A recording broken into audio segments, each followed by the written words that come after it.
Itu tuh keinginan Pak Anies sendiri untuk menjangkau basis suara di TikTok, atau ada misalnya ya bisik-bisik dari Timnas, Pak, TikTok boleh tuh Pak live cobain kayak anak-anak muda zaman sekarang, atau kayak gimana sih di balik layar itu? Sebenarnya kalau menggunakan TikTok sebagai Selamat datang di podcast Perubahan. Kali ini kami sajikan konten yang berisi.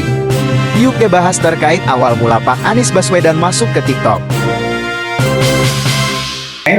Kalau nggak salah singkatku, Pak Anies dan Pak Muhaimin itu awal-awal kampanye fokus mungkin soal gagasan tuh di forum-forum resmi, misalnya memenuhi undangan seminar ini itu. Tapi kan belakangan akhirnya pecah setelah Pak Anies tuh kalau nggak salah live TikTok di kereta, terus di mobil, terus Pak Anies sempat bingung, ini cara matiinnya gimana? Bapak-bapak banget ya, itu natural ya, itu natural. Nah yang aku tanyain, itu tuh keinginan Pak Anies sendiri untuk menjangkau basis suara di TikTok, atau ada misalnya ya bisik-bisik dari Timnas, Pak, TikTok boleh tuh Pak live cobain kayak anak-anak muda zaman sekarang, atau kayak gimana sih di balik layar itu? Sebenarnya kalau menggunakan TikTok sebagai wadah untuk kampanye enggak sih. Sebenarnya Mas Anies itu murni, bisa diperhatikan ya Mas, ketika Mas Anies live TikTok itu tidak ada membahas politik sama sekali, tidak membahas program-program politik, visi misi Amin, itu tidak ada Mas Anies bahas. Jadi Mas Anies sekedar ingin menyapa saja, menyapa masyarakat. Dan itulah ya, pemimpin itu tidak boleh merasa cukup, jadi mau belajar, terbuka dengan hal-hal baru. Kan mungkin nggak semua orang mau mencoba hal-hal baru ya, apalagi sudah di usia misalnya kalau kita kan masih muda nih, masih suka penasaran nih, mungkin banyak juga yang seumuran aku yang bahkan belum pernah live TikTok gitu kan.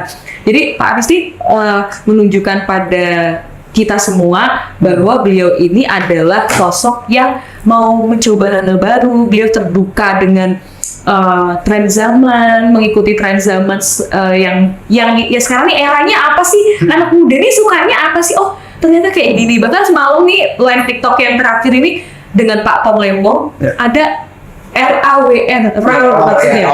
Pak Anies bahkan mengira itu, ini RAWN ini singkatan seperti SBY. Dan itu dia benar nggak tahu. Jadi Pak Tom Lembong kan gitu. Terus itu ternyata seperti itu. Saya kira itu RAWR tuh ada singkatannya. Itu kan alami banget.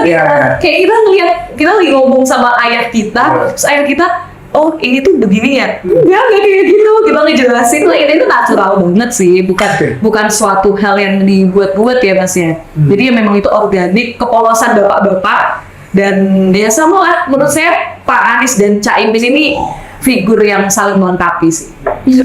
Dan aku juga benar sih, aku sepakat dengan Kak Kina bahwa mungkin senior-senior kayak misalnya Pak Anies mungkin nggak, sebenarnya ya mungkin secara umum nggak mudah untuk misalnya melawan gengsi, karena bisa aja loh misalnya orang tua ngapain ini susah, nggak ngerti, bisa aja gengsi kan. Tapi Pak Anies justru malah referensi kekinian, misalnya Wakanda Forever, Indonesia Forever. Terus di debat ketiga, Pak Anies juga terakhir tuh pakai gerakan Sasageo dari anime Attack on Titan. Mungkin kalau teman-teman belum tahu, Sasageo itu artinya berjuang sepenuh hati. Dan itu juga Pak Anies menggunakan referensi dari anak-anak muda loh.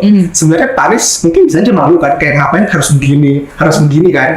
Mungkin malu, tapi Pak Anies lagi-lagi berusaha untuk terbuka dan mempelajari hal-hal baru.